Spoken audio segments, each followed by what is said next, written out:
So hey guys, I am Pragati and welcome back to my channel.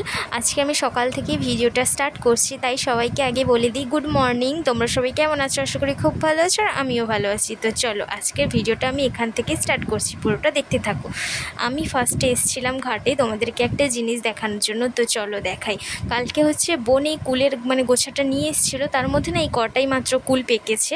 আর আমি একটা ভিডিওতে দেখেছিলাম এই কুলের গাছগুলো যদি জলের মধ্যে এইভাবে রেখে দেওয়া হয় তাহলে নাকি অনেকগুলো কুল পেকে যায়। তো আজকেই আমি সেটা ট্রাই করব, পাকে কি না পাকে তোমাদের সঙ্গে অবশ্যই শেয়ার করব। তাই এই কুল গাছটা নিয়ে এসে জলের মধ্যে দিয়ে রাখলাম। তো তারপর একটু চলে এলাম তরকারি করার জন্য, যেহেতু মা বাড়িতে ছিল না তাই আমি আজকে সকালে রান্নাটা করছি। আজকে দাদুর জন্য আর আমাদের সবার জন্য আলু আর কিছু কুঁদলি ছিল, ওইগুলো দিয়ে ডিম দিয়ে ভাজা করব, তাই সবাই খেতে পারবে। তাই দুটো ডিম ফার্স্টে বের করে আমি তারপর একটা বাটিতে করে ডিমটা ভেঙে ঝরিয়ে নিয়েছি। তারপর হচ্ছে একটা কড়াইতে তেল দিয়ে পেঁয়াজটাকে ভালো ভালো করে ভেজে, দেখো পেঁয়াজটা কিন্তু ভাজা ভাজা হয়েই এসছে, লাল লাল হয়ে গেলে তারপর হচ্ছে এর মধ্যে দিয়ে দিতে হবে পাঁচফোড়ন। তারপর পাঁচফোড়ন দেওয়া হয়ে গেছে, আমি যে এইগুলো সিদ্ধ করে রেখেছিলাম এই আলু বরবটিগুলো, ওগুলো ভেজে তারপর ওটা ভাজা হয়ে গেলে মাঝখানে ডিমটা দিয়ে ভালো করে আবার নেড়ে নিতে হবে, যাতে এটা একটু ডিমের ভুজিয়াও হয়ে যায় আর তার সঙ্গে আলু কুঁদলি সব মাখামাখি হয়ে যায়। আর জানো তো এই তরকারিটা না খেতে খুব ভালোই হয়েছিল। এই রান্নাটা আমি পুরো একাই করেছি, আমাকে কেউ কিন্তু কিছু বলে দেয়নি। তারপর শেষে একটু লঙ্কার গুঁড়ো দিয়ে দিলাম, কারণ শুকনো লঙ্কার গুঁড়ো ছিল তাই ওটাই দিয়ে দিলাম যাতে একটু ঝালও হয়। বেশি দিইনি, অল্প দিয়েছি, তোমরা তোমাদের পরিমাণ মতো দিতে পারো। তো চলো আমি এই রান্নাটা করে তারপর আবার তোমাদের সামনে আসছি, তোমরা দেখতে থাকো। গাইস খুব গরম লাগছিল, রান্না করার পর পুরো ঘেমে গেছিলাম, তাই আর থাকতে না পেরে ঠান্ডা ঠান্ডা কোল্ড ড্রিঙ্কস নিয়ে চলে এলাম। আর জানো তো এত গরমের কোল্ড ড্রিঙ্কসটা খেতে না সত্যি খুব ভালো লাগলো, তৃপ্তি পেলাম।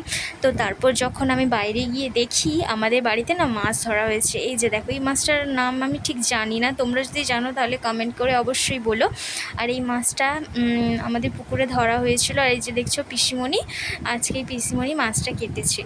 তো আমি শাকটা ধুয়ে মাকে দিয়েছিলাম, মা দিয়েছিল আমাকে শাকটা ধুয়ে দেওয়ার জন্য। কি একটা শাকের তরকারি হবে জানি না, তাই আমি এখানে শাকটা ধুয়ে নিয়ে আসতে দেখি পিসিমণি মাছ কাটছে, তাই তোমাদের সঙ্গে একটু শেয়ার করে দিলাম। আর এখানে না অনেকগুলো আমরা বীজ পেয়েছি, বীজের চাটনি খেতে কিন্তু আম দিয়ে দারুণ লাগে। তো চলো, আর এখানে আমার ভাই আর বোন স্নান করছিলো, তাই ওদেরকে একটু দেখিয়ে দিলাম, ওরা তখন থেকেই চেঁচাচ্ছে দেখা দেখা দেখা। তো তারপর হচ্ছে দুপুরবেলা হয়ে যেতে আমার একটু আম খেতে ইচ্ছা করছিল, তাই গাছ থেকে আম নিয়ে এসে এই যে দেখো আম আর নুন দিয়ে আম খাচ্ছি। তো চলো আমটা খেয়ে নিই। আমটা না খুব মিষ্টি, এমনিও মুখে খাওয়া যাবে, নুন লঙ্কা কিছুই লাগবে না, তাই এমনিই খাচ্ছি।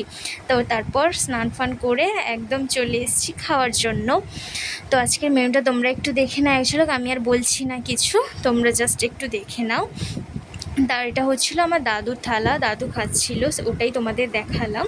তারপর আমি নিজে এসে খেতে বসে গেছি। আর খাওয়ার পরে ঘুম থেকে উঠে এই যে দেখো এখন কুলের সাইডগুলো কেটে নিচ্ছি। তারপর হচ্ছে এখানে পরিমাণ মতো নুন আর লঙ্কা, আর বেশি কিছু দিচ্ছি না, এই সিম্পল এই দুটো দিয়েই মাখাবো। তো চলো লঙ্কাটা ফার্স্টে দলে নিলাম, নুনটা দিয়ে তারপর এবার খেয়ে তোমাদের বলি। সত্যি মাখাটা না খুব দারুণ হয়েছিল, আমি আর ভাই এখানে খাচ্ছিলাম। তারপর দেখো এই যে জলে ভেজানো এই যে কুলের গোছাগুলো, ওগুলো কিন্তু আমি নিয়ে চলে এসেছি। আর দেখো অনেকগুলো কুলি কিন্তু পেকেছে, তোমরা দেখতে পেয়েছো, তাই এই হ্যাকটা কিন্তু আমার কাজে লেগেছে, তোমরাও ট্রাই করে দেখতে পারো। আর গাইস দেখো রাতে আমাদের কীভাবে ঝড় হয়েছিল, তোমরা একটু শব্দটা শুনে নাও।